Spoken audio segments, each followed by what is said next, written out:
नमस्कार मित्रांनो, आपल्यापैकी बऱ्याच जणांना ॲपल ही जगप्रसिद्ध कंपनी माहीत असेलच. आपल्यातील बरेच लोक या कंपनीचे प्रोडक्ट्स म्हणजे फोन, लॅपटॉप इत्यादी गोष्टी वापरतसुद्धा असतील. पण या कंपनीचा पाया ज्या माणसाने रचला तो जगप्रसिद्ध उद्योगपती, म्हणजेच या पृथ्वीतलावरील काही वेळ जगातील सर्वात श्रीमंत व्यक्तींपैकी एक, म्हणजेच या कंपनीचे एक वेळचे मालक स्टीव्ह जॉब्स. त्यांचं स्टॅनफोर्ड युनिव्हर्सिटीतील पदवीदान समारंभात केलेलं भाषण जगात खूप प्रसिद्ध आहे.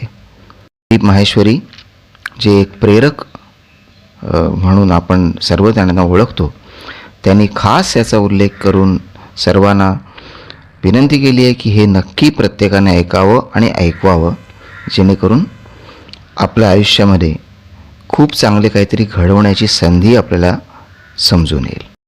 त्यांचं ते प्रसिद्ध भाषण आपण 3 भागात ऐकूया, कारण त्यांनी 3 गोष्टी सांगितल्या आहेत. बस, खूप मोठी कहाणी नाही आहे आणि त्यातून खूप काही शिकता येण्यासारखं आहे.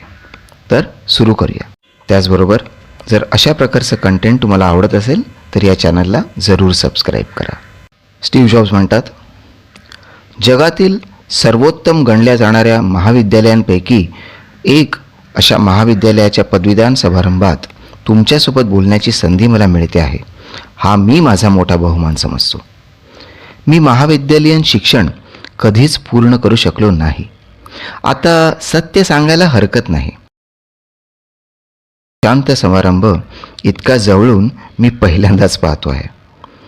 आज मी तुम्हाला माझ्या आयुष्यातील 3 गोष्टी सांगणार आहे. बस, काही प्रचंड कहाणी नाही, फक्त 3 छोट्या गोष्टी. पहिली गोष्ट आहे ठिपके जुळवण्याच्या संदर्भातली. मी रीड कॉलेजमधून 6 महिन्यातच बाहेर पडलो होतो, पण त्याआधी मी जवळपास 18 महिने कॉलेजमध्येच ड्रॉप इन म्हणून घुटमळत होतो. पण मी बाहेर पडलो तरी का? याची सुरुवात खरं तर माझ्या जन्माच्या आधीपासूनची आहे. माझी आई ही एक तरुण अविवाहित महाविद्यालयीन विद्यार्थिनी होती आणि तिने मला दत्तक द्यायचे ठरवले होते. तिची फार इच्छा की मी पदवीधर पालकांकडे दत्तक म्हणून जावे. त्यामुळे अखेर एका वकील दाम्पत्याकरता माझी निवड झाली. सारे कसे सुरळीत सुरू होते आणि अचानक माझ्या जन्माच्या वेळी त्या दोघांनी ठरवले की त्यांना मुलगी हवी आहे. त्यामुळे वेटिंग लिस्टवर असलेल्या माझ्या आईबापांना रात्री अचानक फोन गेला की मुलगा झाला आहे, तुमची अजूनही त्याला स्वीकारण्याची तयारी आहे का? ते म्हणाले, अर्थातच. नंतर माझ्या आईला कळले की माझ्या दत्तक आईने पदवी पूर्ण केली नव्हती आणि वडिलांनी तर शाळेच्या पुढेही मजल मारली नव्हती. तिने मग कागदपत्र साईन करायला नकार दिला. मग मला महाविद्यालयीन शिक्षणापासून दूर ठेवले जाणार नाही या आश्वासनावर तिने या कागदांवर सह्या केल्या. 17 वर्षानंतर मी खरंच कॉलेजला गेलो.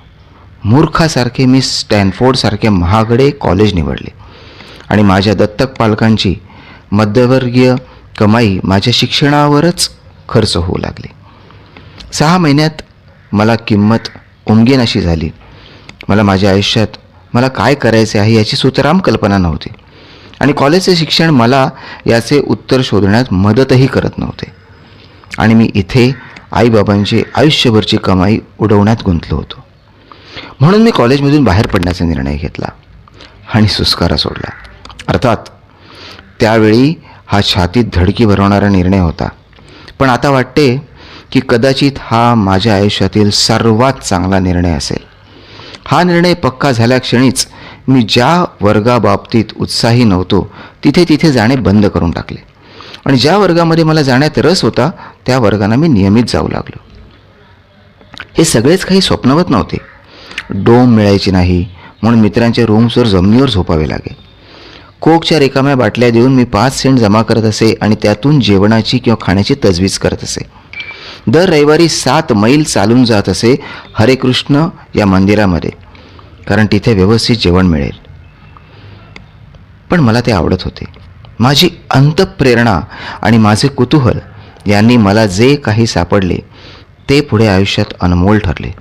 आता हेच पहा, रीड कॉलेजमध्ये त्यावेळेला सर्वोत्तम असे कॅलिग्राफीचे वर्ग चालत संपूर्ण परिसरात प्रत्येक भित्तीपत्रकावर इतकेच काय, अगदी खणांवर देखील सुंदर कॅलिग्राफी केलेली आढळे.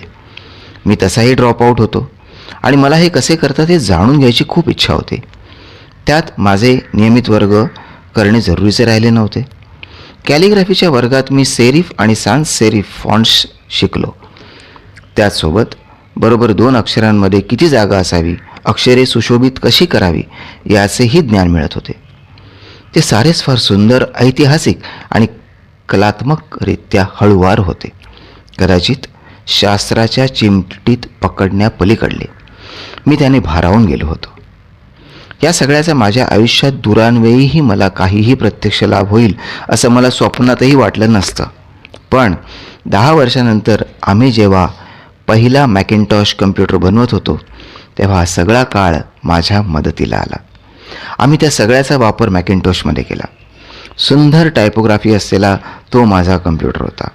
जर मी महाविद्यालयातून त्या विषयांच्या जंजाळातून बाहेर पडलो नसतो तर मॅकिंटॉशमध्ये विविध टाईप फेसेस आणि प्रमाणबद्ध फॉन्ट्स दिसलेच नसते. आणि विंडोजवाल्यांनी जर मॅकिंटॉश जसाचा तसा कॉपी केला नसता तर आज जगातल्या कुठल्याच पीसीवरती दिसले नसते. मी महाविद्यालयातून बाहेर पडलो नसतो तर कॅलिग्राफीच्या वर्गात कसा पोचलो असतो. आणि अर्थात आज पीसीवर जे सुंदर टाईप फॉन्ट्स दिसतात ते कसे दिसले असते. अर्थात हे ठिपके जोडणे आज 10 वर्षानंतर मागे वळून पाहताना सोपे जाते, तेव्हा हे कळत नव्हते. पुन्हा हे ठिपके तुम्ही भविष्यात नाही जोडून बघत, ते फक्त मागे वळून बघतानाच जोडलेले दिसतात. म्हणूनच ते पुढे जाऊन जोडले जातील यावर विश्वास ठेवावा लागतो. तुम्हाला कशावर तरी विश्वास ठेवावाच लागतो. तुमचे मन, आतला आवाज, भाग्य, नशीब, कर्म, काहीतरी. या विचार पद्धतीने मला कधीही दगा दिलेला नाही आणि म्हणूनच माझ्या आयुष्यात त्याने बराच बदल घडलेला आहे. स्टीव्ह जॉबसारखी सफलता आपल्यापैकी अनेकांना खुणवेल, पण त्याच्यासारखं कौटुंबिक जीवन जगून अशी सफलता मिळवण्याची हिंमत आपल्यापैकी किती जणांमध्ये असेल, विचार करा. गेच भेटू भाग 2 मध्ये. धन्यवाद.